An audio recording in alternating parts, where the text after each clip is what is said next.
Bismillahirrahmanirrahim. Assalamualaikum warahmatullahi wabarakatuh. Oke teman-teman, kembali lagi di channel Pengusaha Muda, karena yang muda yang berkarya ya. Oke, di kesempatan kali ini saya sedang berada di kolam gurami kita yang ada di kolam tanah kita ya teman-teman ya. Ini ada 10 kolam ya untuk jumlahnya, dan ukuran kolamnya ini rata-ratanya ini ukurannya 3 meter lebarnya, panjangnya itu sekitar 18 meter, dengan kapasitas ikan itu 1200 ekor per kolam. Ini ada 10 kolam ya teman-teman ya. Ini saya memperlihatkan proses kita memberikan makan dedaunan atau daun-daun lompong ya, pakan-pakan alternatif. Ini dia prosesnya ya. Ini tadi setelah kita berikan pakan-pakan pelletnya ya, baru kita colok lagi pakan-pakan alternatif seperti ini. Agar apa? Agar pesat pembesarannya itu cepat ya teman-teman ya. Karena di sini kita kejar target untuk melakukan pembesaran gurami. Kita di sini bukan untuk pembenihan, tapi kita di sini untuk pembesaran ya. Jadi untuk pakannya jangan sampai kekurangan. Jadi seperti itu. Di sini sembari kita memberikan makan gurami ya teman-teman, di sini juga kita sedang melakukan panen ya, sedang melakukan panen di kolam kecil ini ya, kolam 3 panjangnya 18 meter ya. Ini di sini kita sedang melakukan panen juga. Dan di sini ya teman-teman, ini kan kita lagi memberikan makan dan sambil kita melakukan panen ya. Jadi di kolam 3 meter panjang 18 meter ini teman-teman, kapasitasnya kan 1200 ekor ya. Dan di sini kita itu rata-rata mendapatkan hasil ikan dalam per kolam itu sebanyak 500 kilo ya.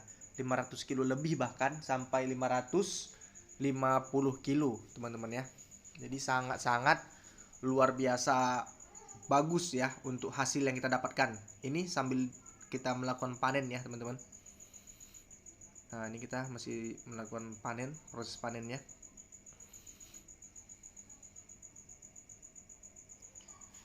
Ini kita kebetulan panennya kita angkat basah ya. Setelah ini kita panen dari kolam, ini langsung kita pindahkan di kerambah kita ya. Kita ada kerambah kecil untuk penampungan ikan yang kita panen.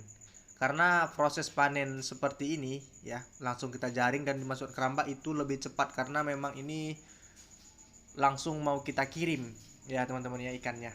Jadi ini setelah kita ambil ya, kita jaring, ini langsung kita pindahkan di kerambah kecil kita.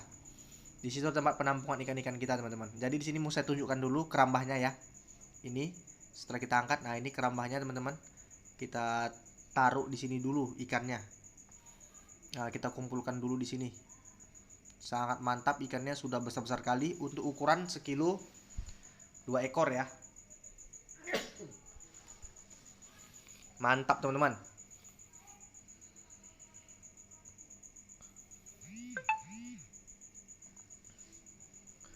Oke, di sini kita panennya hasilnya itu saya cerita hasil juga ya.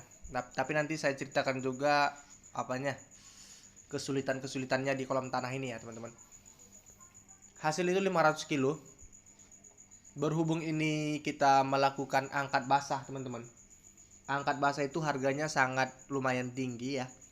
Seperti biasa harganya itu capai 40.000 per kilo.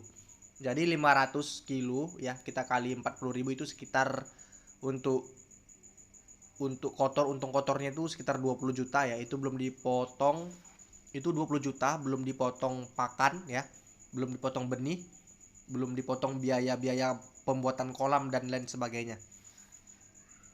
Jadi sekitar 7 sampai 8 jutaan juga lah teman-teman ya, keuntungan yang kita dapatkan di kolam tanah ini. Tapi teman-teman, kelemahan di kolam tanah ini ya, di awal kita budidaya itu banyak sekali teman-teman kelemahannya. Yang pertama itu, kelemahannya itu ada di hamanya yang begitu banyak teman-teman. Hamanya tak terbilang. Sebenarnya di kolam tanah itu memang tidak bisa hilang hamanya. Cuma gimana kita cara mengantisipasi hamanya, cara menghindari hamanya, itunya. Kalau kita sudah bisa menghindari hamanya, mudah-mudahan kita bisa berhasil sampai panen seperti ini. Tapi di awal kita budidaya itu hancur ya, itu rugi besar. Karena benih yang kita tebar itu habis dimakan ikan gabus, habis dimakan nggak tahu lah, pokoknya banyak sekali benih yang mati dan habis benihnya. Kita tebar 1.200, paling sisa 200 ekor. Itu di awal kita budidaya. Tapi setelah kita tahu ya cara menanganinya itu seperti apa, ya sampai sekarang ini berhasil terus sampai panen, teman-teman. Ya kita itu cara menanganinya saya bongkar ada di sini sedikit ya. Sebenarnya sudah ada juga saya sampaikan di beberapa video saya sebelumnya ya. Untuk menghindari hama-hama di kolam tanah ini sangat gampang sebenarnya. Ikan kan kita masukkan dengan ukuran kecil, misalkan ukuran 1 inci sampai 2 inci ya. Itu kan ikan ukuran segitu sangat rentan dimakan oleh ikan gabus ya. Lalu sangat gampang sekali diserang oleh burung ya dan lain sebagainya.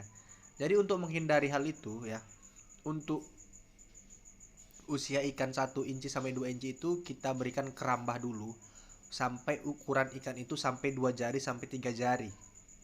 Kita ditaruh kerambah dulu, lalu untuk menghindari dari serangan burung ya, itu di atas kerambahnya itu kita berikan jaring-jaring teman-teman, atau kita berikan benang-benang agar menghalangi burung-burung tersebut. Jadi itu ajanya sih sebenarnya untuk menghindari hama di kolam tanah ini. Beda dengan di kolam terpal atau di kolam beton teman-teman. Kolam terpal dan kolam beton itu tidak ada hamanya, namun kita berperangnya bukan di hama tapi berperangnya di kondisi air dan kualitas air. Kalau untuk di kolam terpal dan kolam beton kita lebih menjaga lagi di airnya. Kalau di kolam tanah ini air tak perlu kita jaga, biarkan aja air udah pasti bagus. Kalau di kolam tanah dapat bertahan ikan itu hidup dengan baik, nggak perlu kita melakukan perawatan air kalau di kolam tanah.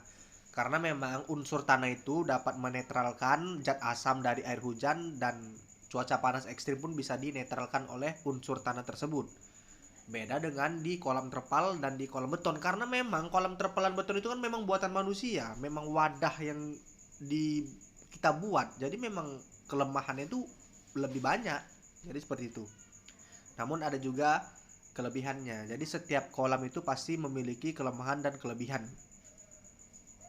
Hanya saja kitanya bisa nggak kita menyetelnya atau menghindari hama dan lain sebagainya. Jadi seperti itu. Kalau kita sudah bisa menyetelnya ya, mudah-mudahan kita panen terus teman-teman. Kayak ini ya, kita panen lagi. Sangat-sangat mantap.